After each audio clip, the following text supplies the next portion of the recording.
बहुत बार देखा गया सेंट्रल गवर्नमेंट का कुछ लीडर, कुछ मंत्री ये फिल्म का रिलीज के बारे में आपको डायरेक्टली और इनडायरेक्टली कुछ सहायता दी है? नहीं, ना डायरेक्टली ना इनडायरेक्टली, क्योंकि ये जब 13 को फैसला आया कि ट्रिब्यूनल कोर्ट में जाएगा, तो 14 को वहाँ जो एडवोकेट था वो बोला फास्ट ट्रैक पे डालो, फास्ट ट्रैक, क्योंकि 16 को रिलीज होना था। तो फास्ट ट्रैक पे जब डाला गया तो वहाँ के कोर्ट ने देखा, लेडीज थे जज, तो उन्होंने देखा, हमारे कंपनी के जो लोग थे वो लोग थे, या हमारा जो था वो एडवोकेट थे, तो उन्होंने देखा, उन्होंने बोला कि हमें एडिटर डायरेक्टर सब लोग तैयार बैठे थे फिल्म को लेकर, तो उन्होंने बोला कि ये चीज आपने खत्म करी, जितना जल्दी दिखा सकते हो मैं दोबारा देखूंगी। तो जैसे ही उन्होंने दिया तो पूरे नाइट में हम लोगों ने वो सब पूरा किया और अगले दिन फिर दिखाया। जैसे ही उनको दिखाया तो उन्होंने कहा ओके, ये लाइन म्यूट कर दिया आपने, अच्छा है, ये वर्ड चेंज कर दिया, ये भी अच्छा है, एक मिनट का आगे पीछे लगाया, ओके। तो उन्होंने किया है। अगर ऐसा होता कि कोई पॉलिटिकल पार्टी ऐसा करती तो 16 को रिलीज क्यों नहीं हुआ, तो हमें क्योंकि सर्टिफिकेट नहीं मिला उसका, और फिर 23 को था, फिर 30 को था, ऐसा फिर 7-8 को था, तो ऐसा कुछ नहीं हुआ, तो इसलिए फिर 13 का ये रखा गया, तो फिर ये सर्टिफिकेट मिला, क्योंकि वो बोले अभी सबने रिजाइन दिया है, लोग आएगा इस पे और फिर वो देखिएगा सब लोग, तो फिर हम आपको सर्टिफिकेट इशू करेगा। तो कोई पॉलिटिकल पार्टी के साथ कोई लिंक नहीं है? नहीं, ऐसा लिंक नहीं कि कोई जिन्होंने ये कहा हो कि फिल्म के लिए या किसी भी चीज के लिए, कोई लिंक नहीं है। जी बिल्कुल। तो सर इस बार लास्ट लोकसभा इलेक्शन में मतलब बीजेपी का कुछ कैंडिडेट को आपने जिताने के लिए कुछ सहायता दी है, ये क्या सही है? दिल्ली में जो अभी चुनाव हुआ है, तो हम उस समय बेंगलोर था, वो 4-5 दिन पहले, तो लेकिन दिल्ली का जो लोग है हमारा लगभग 20 लाख के करीब है, जिन्होंने ड्रग छोड़ा है या जो अच्छे काम करता है, तो उनमें लगभग 10 लाख के करीब वोटर है, मे बी, पक्का नहीं पता लेकिन मे बी। तो वहां एक एफिडेविट तैयार किया गया कि डर्टी इंडिया जो बोला जाता है क्लीननेस किया जाएगा, गर्भ चाइल्ड को वहां माँ के गर्भ में मारा जाता है, हमने कहा कि वो नहीं होना चाहिए, आप अपने समाज में रह के हल्के में रह के काम करेगा। तो ऐसे एक बहुत बड़ी लिस्ट बनाया गया 1 महीना पहले, 1.5 महीना पहले, तो हमने उन लोगों को बोला, अलग अलग एरिया का राजनीतिक विंग है, दिल्ली का अलग है, पंजाब का अलग, हरियाणा का अलग, राजस्थान अलग, यूपी अलग, ऐसा अलग, महाराष्ट्र अलग, तो उनको बोला गया कि जो इस पे साइन करेगा, इस पे एमएलए आप साथ दीजिएगा। तो सिर्फ बीजेपी के एमएलए ही आया उनके पास और उस पे साइन कर गया, और किसी ने आगे साइन नहीं किया, तो इसलिए उन्होंने बीजेपी का सपोर्ट किया।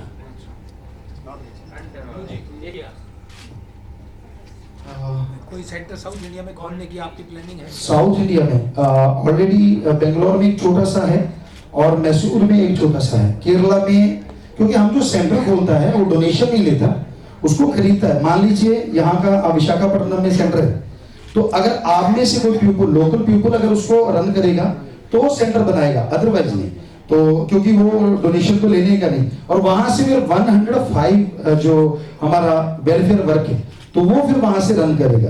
तो इस तरह से अभी किसी ने बोला नहीं है कि हम तैयार है गुरुजी आपका साथ देगा, अगर कहीं ऐसा होगा तो हम फिर वहां सेंटर खोल के वो पूरा 105 वर्क शुरू कर देता है।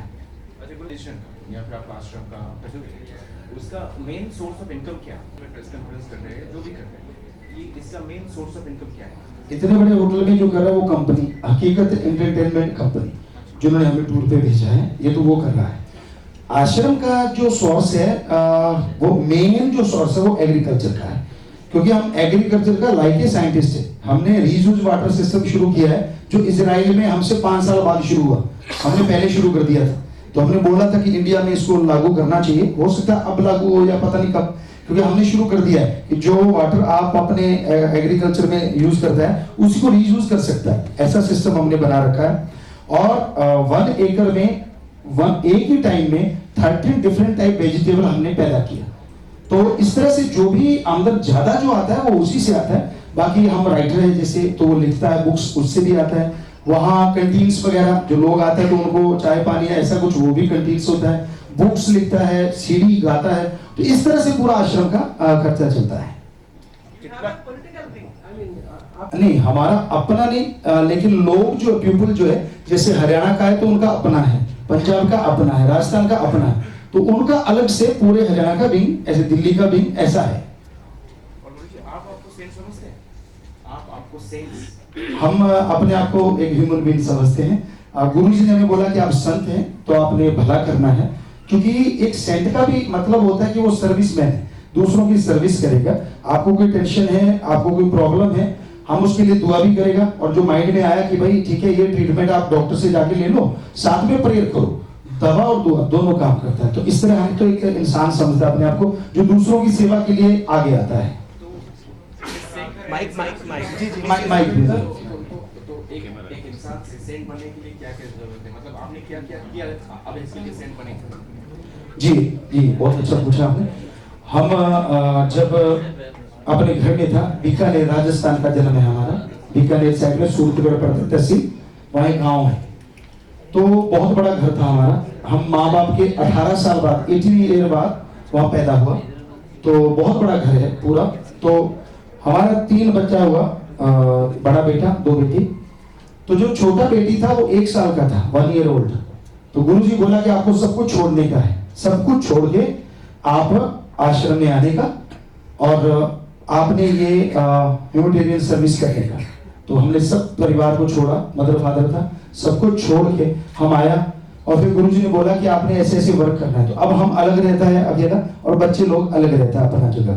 तो इस तरह से ये वर्क करना शुरू किया। तो हम पे ड्रग माफिया ने अटैक किया, RDX का 2 kg अटैक, और इंजन जो था गाड़ी का वो 100 फीट ऊपर गया। साइंस ये कहती है, क्योंकि हम खुद साइंस को मानते हैं कि ऐसे इंजन गया तो ऐसे ही आएगा नेचुरली, क्योंकि 5 क्विंटल का वो इंजन था, 500 kg का। लेकिन जैसे ही अटैक और वो 100 फीट गया, वो इंजन 30 फीट दूर जाके गया ऐसे। तो ये भगवान का पावर नहीं तो और क्या है। तो इस तरह कई बार हम पे अटैक हुआ है ड्रग माफिया की तरफ से। तो अदरवाइज चल रहा है, क्योंकि हमारा काम ही है सर्विस करना। उत्तर प्रदेश हम मानता है कि हमारा शुरू से जब से दुनिया बना है, अच्छा लोग भी है और पाखंडी भी है। तो ऐसा कुछ नहीं कह सकते कौन अच्छा कौन बुरा, ये तो आदमी जब उसके साथ चलता है या उससे व्यवहार करता है तभी पता चलता है। उनको प्लक अवार्ड मिला था, प्लक अवार्ड, हमें वो प्लक अवार्ड 2 बार मिला है। तो ये शायद हम आगे मैसेज करते हैं बेटा, और उसमें जो बच्चों को ये वीकनेस होता है, ये वाला आदत, बैड हैबिट्स होता है, तो ऑटोमेटिकली वो आगे बैठता है।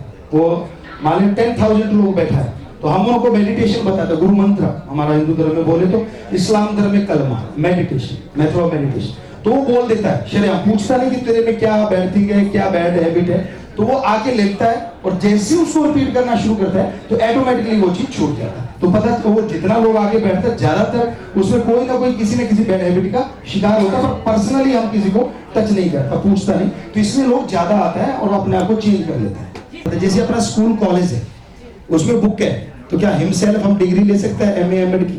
नहीं ले सकता, उसमें टीचर लेक्चरर चाहिए। वैसा ही जो गॉड स्टडी है या हिमसेल्फ का जो पावर बढ़ाना है, उसके लिए गुरु, एक फकीर, एक सेंट चाहिए। तो वो आपको एक मेथड बताता है, आप उसको फॉलो करेगा, फिर कोई जरूरत नहीं गुरु के पास जाने का।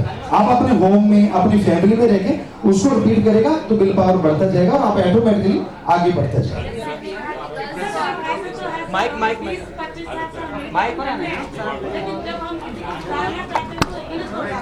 आप कौन होते हो? प्लीज एक बार सभी सुनिएगा प्लीज। पीछे अगर हो सके तो। मरेंगे मर मिटेंगे देश के लिए, जिएंगे मरेंगे मर मिटेंगे देश के लिए, बूंद बूंद खून की हमारे देश के लिए, जिएंगे मरेंगे मर मिटेंगे देश के लिए।